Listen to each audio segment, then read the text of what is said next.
Hello, Volt here, and today I'm talking about Kirby 3D's gameplay. The gameplay mechanics are based on the controls, which I discussed last episode, so be sure to watch that first. Now, let's dive into this. Firstly, we have to have an objective. These don't have to be the same for each level. You can get from point A to point B, collect items, defeat enemies, or try to do it all quickly if necessary. Whatever you do, no escort missions. Kirby does not escort, it is survival of the fittest in his world, so don't put that crap in. Thank you. So now we know what to do, so where are we doing it? Picture a game world a la Super Mario 3D games. There are pitfalls, platforms, enemies, hazards, and other obstacles everywhere. Make sure the level design is top-notch with variety and challenge. Also, it's good to bring back stuff from previous entries in the series as well as add new things. As far as level variety, there are tons of different themes that enemies and hazards can be grouped into. Fire, water, beach, sky, space, jungle, grassland, city, desert, mountainside, ice, castle. We could talk for hours. Aside from these themes, levels can take place at different times of day, different seasons. This is just basic level design tips right here. The other way to set levels apart is by changing the gameplay, and that is the topic of the next video. So, now for what you do in these levels. I would say you can divide it into 3 sections: platforming, puzzle solving and exploration, and finally defeating enemies. So first there's platforming. This is a Kirby game, and usually platforming would be too easy because you could just float over all the pits. Too easy, I tell you. Not only would this decrease the challenge, it would make the game easier to break than a Happy Meal toy. So the amount of puffs you get in your jump should have a limit, like in Brawl. The platforming design is the most simple thing in the world. Just put some pits under the player and then force them to jump over it. Put some enemies in there to try and knock you off or strike you in midair.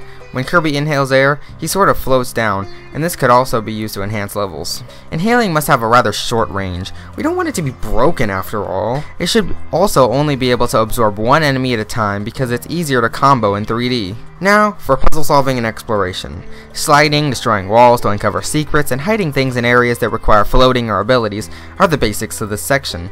2D Kirby games are pretty good at this, and a lot of it can be incorporated into 3D, like doors that run on switches that have a timer.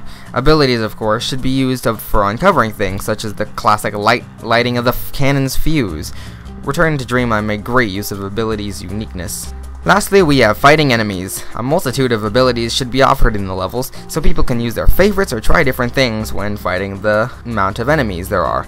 There should be some stronger enemies, or enemies with specific weaknesses. That way people can't just mindlessly blow through everything with whatever they have. Some enemies might be killed with melee, easier, and others would die faster if hit by ice as opposed to water, for example. Enemies should come in variety.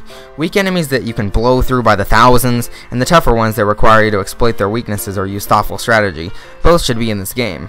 Bosses are going to be saved for episode 3, however, so I'll talk about that later. Some classic enemies should be brought back, and some new faces should show up as well. Just make sure the enemies vary in difficulty, and they also get a little bit smarter, you know. Maybe some Waddle Dee sniper shooting mini Gordos from atop ledges, atop balls. Aw yeah. If you want some ideas of enemies to bring back, just look at the amazing Mirror intro.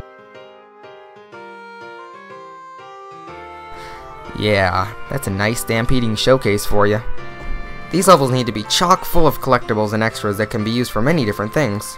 Soundtracks, alternate colors, mini-games, or whatever else you can hide into a little treasure chest. I find this junk very fun to collect in these games. It also adds to the challenge and secret finding elements, and of course increases the replayability. Another plus. When it comes down to it, the gameplay is just about being creative and innovative in a sensible way. The gameplay can't all be simple levels though, and so the next episode will focus on the alterations of the gameplay, as in the boss battles, minigames, warp stars, and anything else where the game deviates from the normal styles that I talked about today. If you have your own opinions, or ideas, or plots on world domination, please leave them in the comments below, and video responses are welcome if you can't fit it into 500 simple characters. I encourage both of them. And I hope you enjoyed. If you did, like, sub so you can be updated on my works, and thank you for watching. I'll see you next time, and Voltblizzard out. Boop!